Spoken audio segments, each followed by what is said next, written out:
اچھی بری بات سے منع کیا جاتا ہے تو وہ اس بات پر توجہ نہیں کرتے، وہ ماں باپ کی تعلیم کو نہیں مانتے، وہ ماں باپ کی بات کو نہیں سنتے، اسے رد کرتے ہیں۔ اور جب کلام کہتا ہے کہ جو ایسے نافرمان بچے ہوتے ہیں جو نہیں رد کرتے، وہ کیوں کر دیتے ہیں؟ کیونکہ ابلیس ان میں آ جاتا ہے اور وہ ان باتوں کو سنتے بھی نہیں، ان کے کان بند کر دیے جاتے ہیں، ان کی آنکھیں بند کر دی جاتی ہیں، کیونکہ یہ چیزیں ہونی لازم ہیں۔ ہمیں کیا کرنا ہے؟ ہمیں ان سے بچنے کے لیے اپنے بچوں کو بچپن ہی سے تعلیم دیتے ہیں۔ جب ہم کلام بو دیں گے، چاہے وہ کلام بویا جائے، چاہے وقتی طور پر شیطان انہیں لے بھی جائے، لیکن ایک وقت ہوتا ہے وہ ان کو واپس لے آتا ہے۔ یہ بڑی بڑی ٹیسٹ منیاں ہمارے ساتھ خود پیش آئی ہیں کہ چاہے وہ شیطان کتنی حد تک لے جائے، لیکن بچے واپس خدا میں آ جاتے ہیں، کیونکہ وہ خدا کے ہاتھوں میں ہوتے ہیں۔ وقتی طور سے سب کچھ ہو سکتا ہے۔ ابھی میری کسی ایک بچے سے بات ہو رہی تھی، وہ بہت عرصے سے آتا ہے، دعا کراتا تھا، پھر بیچ میں سے بالکل غائب ہو گیا۔ تو اس نے بتایا کہ جس طرح میں پہلے خدا کی حضوری میں رہتا تھا، دعا کرتا تھا، اور پھر بیمار ہو گیا، اور پھر بیماری کی حالت میں کمزوری کی وجہ سے میں خدا کو بھی وقت نہیں دے پایا، اور وقتی طور پر جب شیطان خالی دیکھتا ہے، گھر خالی ہے، تو وہ اندر آ جاتا ہے اور پھر آ کر پورے طور پر قبضہ پا لیتا ہے۔ لیکن جو خدا میں ہوتے ہیں ایک دن پھر واپس اسی طرح اٹھتے ہیں نا، جس طرح کلام میں لکھا ہے کہ 7 جو راس باز ہیں وہ 7 دفعہ گرتے ہیں اور پھر وہ کھڑے ہو جاتے ہیں، کیونکہ خدا کی شفقت اور محبت وہاں ہوتی ہے، خدا کا کلام وہاں پہ ہوتا ہے۔ حق اور سچ کی بات کرنے سے کبھی بھی ہمیں ڈرنا نہیں چاہیے۔ آج بھی ہمیں اس کلام کے مطابق چلنا ہے۔ فریسی اور فرقی آج بھی دنیا میں ہیں، ہر جگہ ہیں۔ ہمیں کیا کرنا ہے؟ ان پر کام نہیں کرنا، ہمیں اپنا کام کرتے جانا ہے، اور اپنے کام کے مطابق وہ اپنا کام کر رہے ہیں، ہم نے اپنا کام کرنا ہے۔ ہم نے کیا کرنا ہے؟ آسمان کے خدا کو جو قادر مطلق ہے، بس اسی کے کلام کو لینا اور اسی کلام پر چلنا ہے۔ اور جوانی کے دن خالق کو یاد کرنا۔ خالق کون ہے؟ وہی جس نے آسمان اور زمین کو بنایا، وہی خدا، جس طرح پیدائش 1:27 میں کہ خدا نے انسان کو اپنی صورت پہ پیدا کیا، خدا کی صورت پر اس کو پیدا کیا اور نر و ناری بنایا۔ اسی طرح اگر زبور 8:3 اور اس کی 5 میں، جب میں تیرے آسمان پر جو تیری دستکاری ہے اور چاند اور ستاروں پر جن کو تو نے مقرر کیا غور کرتی ہوں، تو پھر انسان کیا ہے کہ تو اسے یاد نہ رکھے، اور آدم ذات کیا ہے کہ تو اس کی خبر لے، کیونکہ تو نے اسے خدا سے کچھ ہی کم بنایا ہے، اور جلال اور شوکت سے اسے تاجدار کرتا ہے۔ پریز دی لارڈ۔ ہمارا خداوند سب کچھ کرتا ہے۔ ہمیں کیا کرنا ہے؟ اپنے خالق کو، جو آسمان اور زمین کا مالک ہے، صرف اس کو تکتے رہنا ہے، حالات کیسے بھی ہوں، کچھ بھی ہو، ہمیں کیا کرنا ہے؟ خدا کی حضوری میں رہنا ہے اور فرما برداری کرنی ہے۔ انسان کو خدا کی تنظیم اور اس کے حکموں کو ماننا ہے، اس کی عزت کرنا ہے۔ یہی ہمارا آج کا کلام ہے۔ کلام کا حاصل کلام کیا ہے؟ اب سب کچھ سنایا گیا۔ حاصل کلام یہ ہے کہ خدا سے ڈریں اور اس کے حکموں کو مانیں، کہ انسان کا فرض ہے۔ یہ خدا نے ہمیں کہا ہے کہ یہ ہمارا فرض ہے، ہمیں خدا کے حکموں کو ماننا اور اس کی مرضی پہ چلنا ہے، کیونکہ خدا ہر ایک فعل کو، ہر ایک پوشیدہ چیز کے ساتھ، خواہ بھلی ہو خواہ بری ہو، عدالت میں لائے گا۔ ہمیں اس عدالت میں بچنے سے کیا کرنا ہے؟ خدا کے کلام پر ماننا ہے۔ اسی طرح کلام کا جو مصنف ہے وہ ہمیں سکھاتا ہے کہ ہمیں دانش مندی کے ساتھ چلنا ہے، زندگی کے مقصد کو، فہم کو سمجھنا ہے، تلاش کرنا ہے، زندگی کو سمجھنا ہے اور خدا کی بخشش کو جاننا ہے۔ جو جوانی میں خدا سے لطف اندوز ہوتے ہیں وہ خدا کو یاد کرتے ہیں۔ جو جوانی ہی میں اپنی زندگی خدا کو دے دیتے ہیں، وہ زندگی میں کیا کرتے ہیں؟ اطمینان پاتے ہیں، تسلی پاتے ہیں۔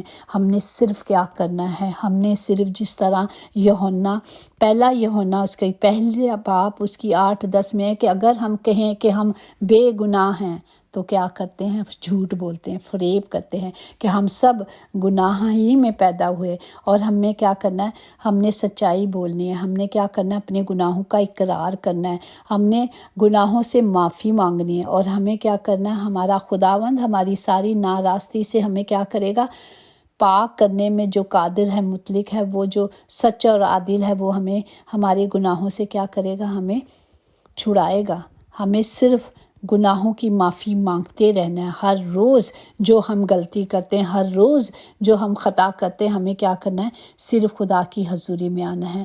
اور اسی طرح امثال 4:22 آیات میں کہ اے میرے بیٹے، میری باتوں پر توجہ کر، میرے کلام پر کان لگا، اس کو اپنی آنکھوں سے اوجھل نہ ہونے دے، اس کو اپنے دل میں رکھ، کیونکہ جو اس کو پالتا ہے وہ ان کی حیات اور ان کے سارے جسم کی صحت ہے۔ پریز دی لارڈ۔ جب ہم خدا کے زندہ کلام کو اپنے اندر رکھیں گے تو ہم اپنی صحت کی، اپنی زندگی کی حفاظت کریں گے۔ پھر خداوند ہمیں کیا کرے گا؟ کہتا ہے کہ وہ عقابوں کا زور دے گا، وہ ہماری ہڈیوں کو کبھی کمزور نہیں ہونے دے گا۔ ہمیں کلام کی قدرت کو لینا ہے، ہمیں کلام کو ہر وقت اپنے ساتھ رکھنا ہے اور بولتے رہنا ہے۔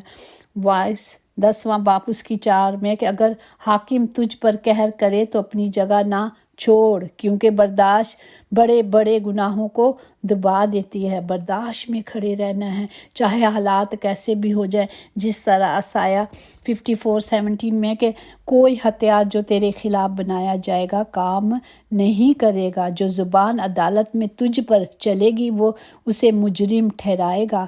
خداوند فرماتا ہے یہ میرے بندوں کی میراث ہے اور ان کی راست بازی مجھ سے ہے۔ جب ہم پورے طور پر اس میں چلیں گے تو خداوند میرا اور آپ کا خدا ہمیں کیا کرے گا؟ اپنی برکات سے مالا مال کرے گا۔ ہم نے ڈرنا نہیں، ہم نے خوف نہیں کھانا، کیونکہ وہ ہمارے ساتھ ہے۔ بڑھاپے آنے سے پہلے، کمزوریاں آنے سے پہلے، عمر کے دروازے بند ہونے سے پہلے ہمیں اپنا آپ خدا کو دینا ہے۔ جب بھی ہم یہ کلام کو سنتے ہیں، سمجھتے ہیں، اپنی زندگی میں لے لینا ہے۔ جب تک کلام کو ہم کھول کے دل کے ساتھ اپنی زندگی میں نہیں لیں گے، خدا کا کلام ہماری زندگی میں کام نہیں کرے گا۔ ہمیں برے وقت آنے سے پہلے خدا کہتا ہے کہ خدا کے نام کو لینا ہے۔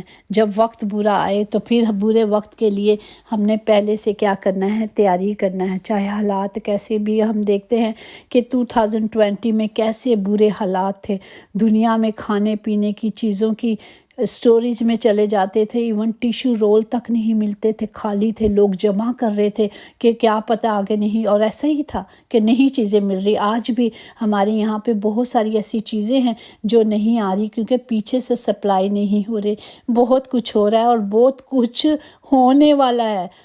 ہنوز ہمیں اس برے وقت سے پہلے اپنی تیاری کرنی ہے۔ چاہے خداوند کو جب ہم اپنا آپ دے دیں گے تو چاہے حالات کیسے بھی ہوں گے، ہمارا خداوند ہمیں مہیا کرنے والا خدا مہیا کرتا ہے۔ میں اس بات پہ کہتی ہوں حالات کیسے بھی تھے، ہمیں اس نے کبھی کمی نہیں ہونے دی، ہمیں کبھی کسی چیز کا پتہ ہی نہیں چلا کہ باہر حالات کیسے ہیں، کیونکہ وہ ہمارے ساتھ تھا۔ ہمیں صرف اس کے ساتھ کو لینا ہے، ہمیں صرف اس کو لینا ہے اور اس کی مرضی پہ چلنا ہے۔ اور جب ہم اس کے قدموں پہ چلیں گے تو وہ ہمارے آگے آگے چلے گا، وہ ہمیں چھڑائے گا، وہ ہمیں بچائے گا اور ہمیں برے وقتوں سے محفوظ رکھے گا، وہ اپنے پروں میں چھپا لے گا۔ اس طرح آپ کے حضوری اپنی باڑ لگا دے گا اور ہمیں کبھی محسوس نہیں ہونے دے گا۔ تو ہمیں سارا کلام حاصل کلام یہی ہے کہ ہمیں برے وقتوں سے، بڑھاپے آنے سے پہلے، یہ تکلیفیں آنے سے پہلے ہی خدا کو یاد کرنا ہے، خدا خدا کرنا ہے، نہ کہ جب وقت آئے تو صرف اس وقت ہم خدا خدا کریں۔ اس سے پہلے ہی ہمیں اپنے آپ کو خدا کی حضوری میں رکھنا ہے اور اس کے نام کو جلال دینے کے لیے ان بدنوں سے جو ہمیں قوت سے بھر دیتا ہے، ان بدنوں سے صرف خدا کا جلال ظاہر ہونا چاہیے۔ تو آئیں ہم اپنے آپ کو پورے طور پر خدا کی حضوری میں رکھ دیں، اس کے حکموں کو مانیں، اس کے کلام پر چلیں، اس کی مرضی پر چلیں، پھر حالات کیسے بھی ہوں۔ وہ کہتا ہے کہ کوئی ہتھیار تیرے خلاف جو بنایا گیا ہے وہ کام نہیں آئے گا، چاہے کچھ بھی ہو جائے وہ ہمیں اپنے زور سے اور اپنی قدرت سے بھر دے گا۔ پھر جس طرح کا کہ چاہے ہم کمزور ہوتے ہیں لیکن وہ ہمیں اپنے زور میں بھر دے گا، چاہے بڑھاپا آئے، چاہے کچھ بھی آئے، ہمیں وہ زور میں بھرے گا کیونکہ وہ ہمارا زور ہے۔ تو ہمیں ابھی سے بچے بہت ساری وٹامنس کی گولیاں کھاتے ہیں، میرا بیٹا کھاتا ہے اور ہمیں بھی دیتا ہے کہ یہ ٹونک ہے، یہ کھائیں یہ کھائیں، یہ اب اس عمر میں یہ بہت ضروری ہے۔ تو اسی طرح کلام ہماری زندگی میں بہت ضروری ہے، یہی ہمیں قوت اور طاقت بخشتا ہے۔ خداوند آپ سب کو بڑی برکت دے اور ہم سب کو حکمت سے، قدرت سے بھر دے، تاکہ برے وقت آنے سے پہلے ہم اپنے آپ کو تیار کریں۔ آئے ہم اپنے ہاتھوں کو اٹھائیں اور اپنے تمام بہن بھائیوں کے لیے، تمام عزیزوں کے لیے، تمام رشتہ داروں کے لیے، تمام بیواؤں کے لیے، تمام یتیموں کے لیے، بے سہاروں کے لیے اپنے ہاتھوں کو بلند کرتے ہیں کہ خداوند سب پر اپنی شفقت کو عیاں کرے، کیونکہ وہ شافی ہے جو آج ہاسپٹل یا گھروں میں بیمار ہیں۔ باپ جی، ہم ہاتھوں کو بلند کر کے ان کے لیے شفا کو مانگتے ہیں، کیونکہ آپ زندہ خداوند ہیں، شفا دینے والے قادر مطیع خدا باپ ہیں۔ سب کو شفا دیں اور سب کے ساتھ ہو، اپنی قدرت سے اور قوت سے بھر دے، تاکہ کلام جب ملے تو خداوند اس کلام کو ریسیو کریں اور خداوند جس کلام کے مطابق اپنی زندگیوں کو بسر کرنا شروع کریں۔ جس طرح بیج بویا جاتا ہے اور وہ پھلدار ہوتا ہے، آہستہ آہستہ بیج لاتا ہے، اسی طرح جب کلام ہماری زندگی میں بویا جائے تو ہم اس کلام کے مطابق چلیں۔ خدا کا زندہ کلام ہمیں تراشتا اور نکھارتا ہے۔ خداوند یہی کلام آج سب کو بدلے، خداوند سب کو برکت دے، تمام گھروں کے خطے بھرے رہیں پیارے باپ، کبھی کمی کمزوری نہ ہو، سب کی حفاظت کرے۔ یسوع نام میں ہم نے سب مانگا اور پایا ہے۔ سب مل کر بولیں گے آمین آمین، ایسا ہی ہو۔ یقیناً بھلائی اور رحمت عمر بھر ہم سب کے ساتھ ساتھ رہے گی اور ہم ہمیشہ اپنے خداوند خدا کے گھر میں سکونت کریں گے۔ آمین۔ پلیز کلام کو شیئر کریں، اس منسٹری کا حصہ بنیں اور سبسکرائب کریں، تاکہ گھر